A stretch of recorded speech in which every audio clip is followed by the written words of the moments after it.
Political resource ये चीज होती है कि आपके पास देखिए, हमारे पास वोटर टर्नआउट बहुत ज्यादा है, हमारी जो मिडिल क्लास है बड़ा एक्टिवली पार्टिसिपेट कर रही है पॉलिटिक्स के अंदर, तो हम इसको यूटिलाइज करके लोगों को एक बेहतर जो है अवेयरनेस दे सकते हैं, लोगों को एक बेहतर मुस्तकबिल दे सकते हैं। तो दैट इज द मैनेजमेट, कि अपने सोशल रिसोर्सेज को, अपने इकोनॉमिक रिसोर्सेज को, जो चीजें आपके पास अवेलेबल है उसको आप किस तरह से मैनेज करें। हमारे पास बलूचिस्तान में सी पैक जो है, उससे देखें आप कितना अच्छा इकोनॉमिक रिसोर्स है, तो हम उस तरह उसकी जिस तरह मॉनिटरिंग करें, that is also part of governance. ठीक है। अब यूएनडीपी सबसे कॉम्प्रिहेंसिव, सबसे मजे की डेफिनेशन देते हैं। The exercise of economic authority, यानी जो हमने लोन्स लिया हमारे पास इकोनॉमिक अथॉरिटी थी। पॉलिटिकल अथॉरिटी ये कि हम कोई प्रोजेक्ट बना रहे हैं, हम कोई पॉलिसी लॉन्च कर रहे हैं। एट एडमिनिस्ट्रेटिव अथॉरिटी कि हम उस पॉलिसी को इम्प्लीमेंट करा रहे हैं। इकोनॉमिक अथॉरिटी ये होती है कि हमने इससे लोन देना सीखा। दैट इज इकोनॉमिक अथॉरिटी, कि हमारे पास अथॉरिटी है कि हम कंट्री से लोन ले सकें, हम कंट्री से जो है यानी उनसे एड ले सके। That is economic authority. Political authority हमारे पास क्या होती है कि हम कोई पॉलिसी डिजाइन कर लें। और सिमिलरली हमारे पास एडमिनिस्ट्रेटिव अथॉरिटी होती है कि हम अच्छी एडमिनिस्ट्रेशन करके पॉलिसी को अच्छा इम्प्लीमेंट कर लें। तो वो कहता है कि जिस जिस तरह से हम इन अथॉरिटीज को यूज करते हैं कंट्री के डिफरेंट अफेयर्स में मैनेज करने के लिए, दैट इज कॉल्ड गवर्नेंस। अब इसके अंदर ना डिफरेंट प्रोसेसेस वगैरह इंक्लूड होते हैं। वो क्या होते हैं कि जो लोग हैं वो अपना इंटरेस्ट किस तरह आर्टिकुलेट करते हैं, कि लोग किस तरह बताते हैं कि हमारा क्या इंटरेस्ट है। फॉर एग्जाम्पल, अगर लोग जो है उनको, अब अगर मैं एग्जाम्पल दूं आपको, तो फार्मर्स है एक एरिया पे, उनको बहुत ज्यादा महंगे सीड्स वगैरह मिल रहे हैं, वो प्रोटेस्ट कर रहे हैं। अब देखें, वो प्रोटेस्ट के थ्रू हमें बता रहे हैं, गवर्नमेंट को बता रहे हैं कि हमें मुश्किलात पेश आ रही हैं, आप इसको हल करें, कुछ इस तरह करें।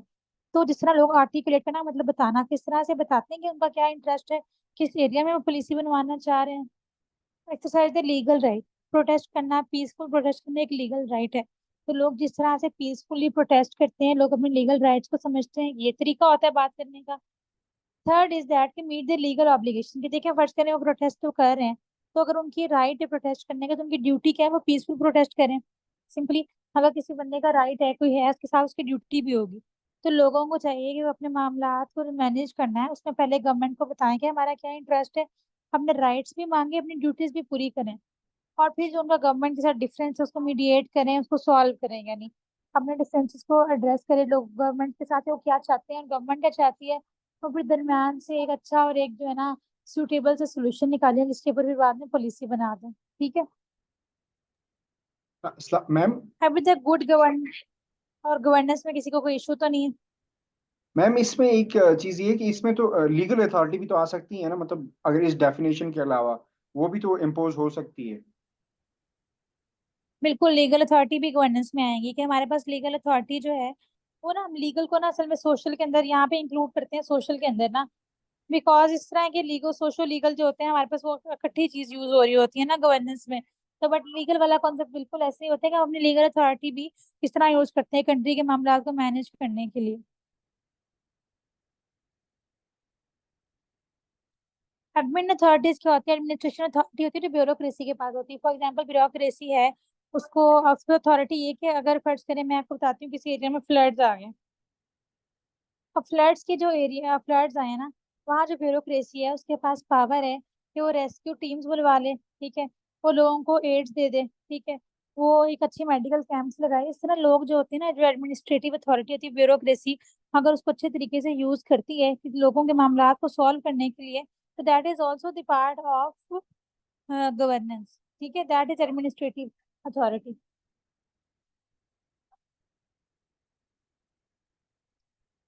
नेक्स्ट थिंग इज दैट कि हमारे पास स्टेक होल्डर्स क्या हैं, यानी हमारे पास गवर्नेंस के एक्टर्स क्या हैं। क्या फर्ज करें, बात कर रहे हैं कि हमारे पास गवर्नेंस, कौन कौन लोग इन्वॉल्व होते हैं। तो सबसे पहली बात है, आपके पास गवर्नमेंट इन्वॉल्व होगी गवर्नेंस में। गवर्नमेंट के अंदर आप देखिए डिफरेंट प्रोविंसेस हो सकते हैं, और फेडरल स्ट्रक्चर हो सकते हैं, म्यूनिसिपैलिटी इस तरह होती है कि आप देखें कि फेडरल गवर्नमेंट है, आगे आते हैं प्रोविंसेस, फिर आती है लोकल गवर्नमेंट। अब फेडरल गवर्नमेंट ने पॉलिसी बनाई कि आपने वाटर फिल्ट्रेशन प्लांट्स लगाने हैं ताकि लोगों के पानी वाले मसाइल हल हो जाए। अब वो प्रोविंस तक आई, और प्रोविंस ने हार ही रहा कि लोकल गवर्नमेंट को कहा कि अब आप लोगों ने प्लांट्स भी लगाने हैं वाटर वाले फिल्ट्रेशन के, और उनको मॉनिटर भी करना है कि अब वाकई में सही लगे हैं कि नहीं लगे। तो इस काम के लिए हमारे पास म्यूनिसिपैलिटी भी गवर्नेंस में इंक्लूड होती है। सही है। एक तरह से तो गवर्नमेंट इंक्लूड होती है। सेकेंड होती है सिविल सोसाइटी। अब देखते हैं जब तक हमारे पास सिविल सोसाइटी, पब्लिक, आम लोग कॉपरेट नहीं करेंगे तब तक गवर्नेंस किस तरह होगी। फर्ज करें हमने पॉलिसी बना दी है कि आप लोगों ने ट्रैफिक जो है वो कम करनी है ताकि हमारे पास स्मॉग ना हो सके, एटमॉस्फेरिक पोल्यूशन ना हो, तो उस पर अमल तो करना है सोसाइटी ने। अगर सोसाइटी अमल नहीं कर रही हमारे पास तो क्या होगा, पॉलिसी का कोई फायदा ही नहीं है। तो अच्छी गवर्नेंस करने के लिए, कंट्री के अफेयर्स को अच्छे तरीके से मैनेज करने के लिए क्या जरूरी है कि गवर्नमेंट के साथ साथ हमारे पास सोसाइटी भी कोलैबोरेट करे, सोसाइटी भी कोऑपरेट करे। ठीक है। Third is the private sector. अब देखिए जो गवर्नमेंट है ना उसके पास हर टाइम पे इतना पैसा नहीं होता, तो गवर्नमेंट प्राइवेट सेक्टर से पैसा लेती है। बगास गवर्नमेंट के पास इतनी एक्सपर्टीज नहीं होती, तो वो क्या कहती है बिलाल, सिविल सोसाइटी होती है जो हमारी सोसाइटी है, जिस तरह हम लोग हैं ना सोसाइटी के एक मेंबर हैं, तो सोसाइटी इसको कहते हैं, जो कलेक्शन ऑफ पीपल, फिर लोगों का जो एक कलेक्टिव एक असॉर्टमेंट है। प्राइवेट सेक्टर से क्या करती है गवर्नमेंट, कुछ अगर प्राइवेट सेक्टर के पास बहुत अच्छे इंजीनियर्स हैं तो इंजीनियर्स को एम्प्लॉय कर लेगी, प्राइवेट सेक्टर से बात बहुत पैसा ले लेगी, इस तरह करके प्राइवेट सेक्टर की इन्वॉल्वमेंट भी जरूरी है। तो गवर्नेंस के लिए गवर्नमेंट सेक्टर, प्राइवेट सेक्टर और सोसाइटी के मेंबर्स तीनों का एक पेज पे होना जरूरी है, तीनों की पार्टिसिपेशन होनी जरूरी है। वरना जो है ना कोई भी पॉलिसी अच्छे तरीके से नहीं हो सकेगी। जब पॉलिसी अच्छे तरीके से नहीं इम्प्लीमेंट हो सकेगी तो किसी भी मामले की गवर्नेंस अच्छे से नहीं हो सकेगी। सिंपल। अच्छा जी, आप सबको समझ आ गई चीज की? मैं आपको बताती हूँ, मल्टी नेशनल ग्रुप्स ये होते हैं कि जो डिफरेंट इंटरनेशनल कंपनीज है ना, आप लोग उनसे कोलैबोरेट करें। ओके जी, शायद I try to speak slow now. अच्छा, नेक्स्ट चीज आती है कि हमारे पास गवर्नमेंट में और सोसाइटी में, यानी आप देखिए एक सोसाइटी में कोई इशू आ रहा है तो गवर्नमेंट तक कौन पहुंचाएगा, मैं या आप, जो है ना, हम बोल के नहीं पहुंचा सकते। तो उसके लिए होती है एनजीओ और सीबीओज। एनजीओ जो होती है वो मामले को हाईलाइट करती हैं गवर्नमेंट तक। एनजीओ मतलब non governmental organisation.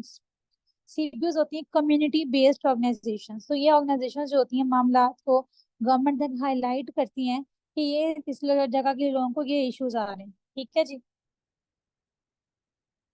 Between government and private sectors, actors include lobbies and unions. कि प्राइवेट सेक्टर और जो गवर्नमेंट है ना, अच्छा इसमें एक मैं आपको सिंपल से कॉन्सेप्ट समझाती हूँ, आपका पोल साइंस में भी काम आएगा। एक तो प्राइवेट सेक्टर आगे की गवर्नमेंट उससे कोलैबोरेट करना है, कोऑपरेट करना है ताकि वो अच्छे तरीके से चीजों को इम्प्लीमेंट कर दे। अब एक और चीज होती है कि प्राइवेट सेक्टर है सीबीओ, कम्युनिटी बेस्ड ऑर्गेनाइजेशन।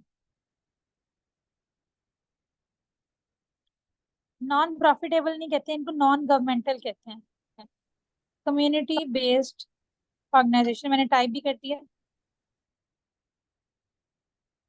अच्छा, प्राइवेट सेक्टर क्या होता है, आजकल आप देखेंगे हमारे पास एक इंडस्ट्रियल ग्रुप है, वो इंडस्ट्रियल ग्रुप जो है ना वो शुगर बना, प्राइवेट सेक्टर है, वो कहेगा कि हमने शुगर बेचनी है 100 रुपीज पे, जबकि पाकिस्तान गवर्नमेंट क्या कह रही है कि वो बेचेगी 90 रुपीज पे। सब जो इंडस्ट्रियल ग्रुप है ना, इसका फायदा किसमें, 100 रुपया बेचने में ज्यादा है। तो इंडस्ट्रियल ग्रुप गवर्नमेंट को मजबूर करेगा कि गवर्नमेंट अपनी प्राइस जो है 90 से बढ़ा के कितनी कर दे, 100 कर दे। तो इस प्रोसेस को कहते हैं लॉबिंग करना। लॉबिंग करना या यूनियन बनाना। ठीक है। बेसिकली क्या होता है कि आप देखिए लॉबी करना ये होता है कि आप गवर्नमेंट को फोर्स कर रहे हैं, गवर्नमेंट को मैनिपुलेट कर रहे हैं, आप उसमें करप्शन करके कर रहे हैं, ब्राइबरी कर रहे हैं, गवर्नमेंट का कोई फायदा बता रहे हैं, कुछ भी तरह से कर रहे हैं, बट आप लोग ये मेक श्योर कर रहे हैं कि गवर्नमेंट जो है ना आपकी बात मान जाए। तो प्राइवेट सेक्टर इस तरह गवर्नमेंट सेक्टर को फोर्स करता है कोई भी काम करने पे, तो दैट इज कॉल्ड लॉबिंग या यूनियन। तो प्राइवेट सेक्टर में गवर्नमेंट के दरमियान लॉबी और यूनियन का काम चलता है। यूनियन भी इस तरह होती है, trade union, industrial union, farmer union, teachers union, student union, इस तरह। और सोसाइटी में और गवर्नमेंट में कौन काम करते हैं, एनजीओ और सीबीओ। अच्छा, अब आपने पूछा कि एनजीओ और सीबीओ क्या काम करती है। एनजीओ का काम ये होता है कि नॉन गवर्नमेंटल ऑर्गेनाइजेशन होती है, वो उनका काम मेनली ये होता है कम्युनिटी बेस्ड और नॉन गवर्नमेंटल ऑर्गेनाइजेशंस का, कि जो लोगों के मैटर्स है ना, इंपॉर्टेंस के मैटर्स हैं, उनको वो हाईलाइट करें कि लोगों को क्या इश्यूज चल रहे हैं और गवर्नमेंट के एजेंडा तक लेके जाए। यानी गवर्नमेंट को पता हो गया हमने इस इशू पे पॉलिसी बनानी है, अगर आप लोग ऐसे नहीं करेंगे, हालात हाईलाइट नहीं होंगे, तो गवर्नमेंट को पता नहीं चलेगा हमने किस बात पे पॉलिसी बनानी है, तो वो जो है ना फिर मामला ऐसे ही रह जाएगा। जी, लॉबिंग हमेशा नेगेटिवली ही यूज होता है मरियम। डिफरेंस कोई नहीं है, डिफरेंट ऑर्गेनाइजेशंस के नाम है, काम सेम है, सब कुछ सेम है। अच्छा जी, मैंने ना आज आपको सोचा था कि सिर्फ थोड़ा पढ़ाऊंगी, बिकॉज आज मैंने आपको थोड़ा फीडबैक लेना है कि मुझे प्लीज काइंडली बताएं 1-2 मिनट में कि जो है आप लोग का क्या फीडबैक है कि हमें थोड़ा स्लो चलना चाहिए, तेज चलना चाहिए, मेरी वॉइस की स्पीड ठीक होती है, समझ आ रही थी चीजों की, कोई आप लोग सजेशन देना चाहें। मैं इस तरह पहले लेक्चर में सजेशन ले लेती हूँ, फिर आगे थोड़ा हमने चलना होता है, ज्यादा काम कवर करना, उसमें मैं सजेशन लेती हूँ। स्पीड ज्यादा जी, ठीक है मैम जी। समझ आई है, लेकिन बस स्पीड थोड़ी ज्यादा है मैम। ठीक है जी, स्पीड हम उसको कल से मैनेज कर लेंगे। अच्छा, कल से हम 8:30 कर लेना, ताकि जो है वो यस थोड़ा मैम, टाइमली 8:30 क्लास हो से। जाए, 8:30 to 9:30। जी मैम बिलाल, आप पूछे अपने क्वेश्चंस। मैम 8 to 9 ही ठीक है। जी अस्सलाम वालेकुम मैडम। मैम बहुत सारे बच्चों के लेक्चर्स या होते एट, हैं आगे।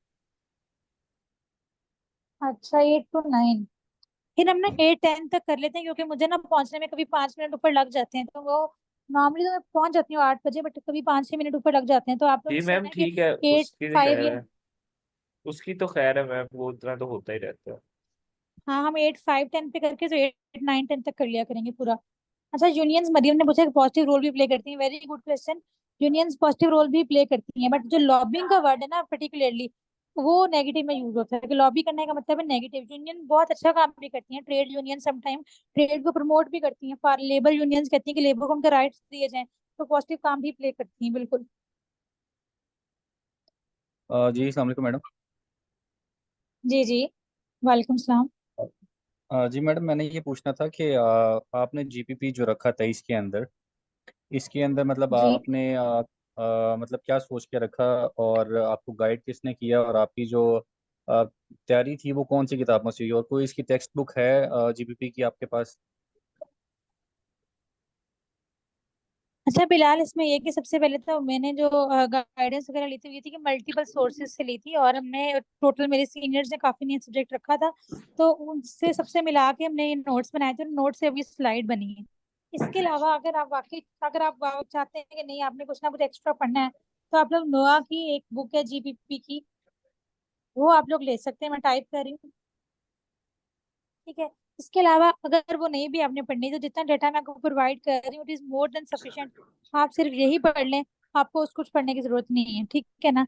और तो वो मैडम यही जितना स्ट्रेटेजी जो मैं डेटा, आपको बताऊंगी ना, फर्ज करें अब मैं टॉपिक कंप्लीट करूंगी, मैं आपको बताऊंगी जी कि इसको इस तरह से लिखना है, आपने वो चीज फॉलो करनी है। ठीक है। और मैडम जो आपके नोट्स हैं जो आपने बनाए थे वो आपके पास इस वक्त हैं अवेलेबल? जी मेरे नोट्स बिल्कुल अवेलेबल है, मैं आपसे शेयर भी कर दूंगी, मुझे उसमें इशू नहीं है। बट उससे ना इतना आपको ओके समझ नहीं आएगा, क्योंकि वो बहुत ही, यानी वो राइटिंग नहीं अच्छी, और उन्हीं नोट्स की स्लाइड्स बनी है। बट मैं आप लोगों से आज ठीक शेयर है। करवा देती हूँ वो नोट्स भी और ये स्लाइड्स भी, ताकि आप लोगों को जो फिजिबल लगे वहां से पढ़ना। और मैडम मेरा लास्ट क्वेश्चन ये है कि आपने, जिस तरह आपके 83 या 85 मार्क्स हैं मेरे ख्याल जीपीपी में, तो did you do some ji, special effort to gain this marks, या इसको हम यूँ समझ लें कि ये एक ट्रेंड में आया है सब्जेक्ट जिसकी वजह से इसमें मार्क्स आए हैं? इसको ना स्पेशल एफर्ट इतनी है कि आपने पेपर की फॉर्मेटिंग अच्छी करनी है, जो सवाल उसने पूछा उसको लिखने का तरीका अच्छा होना चाहिए। जीपी में ना हम्म। सिर्फ आपका वो एनालिसिस देखता है, तो उसमें आपने लिखना अच्छा है बस। ठीक है। तो इसमें यानी कि अब मैडम आपका ये क्या ख्याल है, आगे आने वाले 2-3 सालों में इसका क्या ट्रेंड रहने वाला है? मेरे ख्याल से अभी 2-3 सालों में तो ये हिट जाएगा, उसके बाद का लोग अगर ज्यादा ऑप्ट करना शुरू कर देंगे, फिर शायद ये टारगेट हो जाए। छह टारगेट हो सकते हैं मैडम? आप कुछ एवरेज पता है कि इस मतलब इस दफा सीएसएस में इसके एवरेज मार्क्स क्या रहे हैं? जिस तरह आपके तो मैडम एक्स्ट्राऑर्डिनरी मार्क्स है ना, 83 85 तो एक्स्ट्राऑर्डिनरी एवरेज मार्क्स हैं। इसके 65+ रहे हैं, 65 से 65 नीचे प्लस कोई रहे नहीं हैं? गया, 60-65, 60 तक गए कोई हैं, भी इससे नहीं गया? ज्यादा इससे नीचे नहीं जाता। और नहीं, मैडम इसमें फेल हुए हैं क्या बच्चे, आपके कोई आइडिया हो? सॉरी मुझे नहीं, इसमें सप्ली कभी नहीं है, सप्ली कभी भी नहीं आई? यानी कि मैडम ये गिरती कभी भी नहीं हुई है। भी अगर हाँ ये गिरती मरती भी 60 नंबर दे जाएगी, और हिस्ट्री जो है वो मैक्सिमम 60 देगी, ऐसे ही है? एग्जैक्टली यही चीज है, अगर आप इसमें थोड़ी मेहनत कर जी। लेंगे ना, तो आपको वही 60 नंबर आसानी से मिल जाएंगे। और वही 60 जो यूरोपियन हिस्ट्री में हमने बिल्कुल मर के लेने हैं। चलें, बिल्कुल मैडम, ठीक हो गया, थैंक यू सो मच।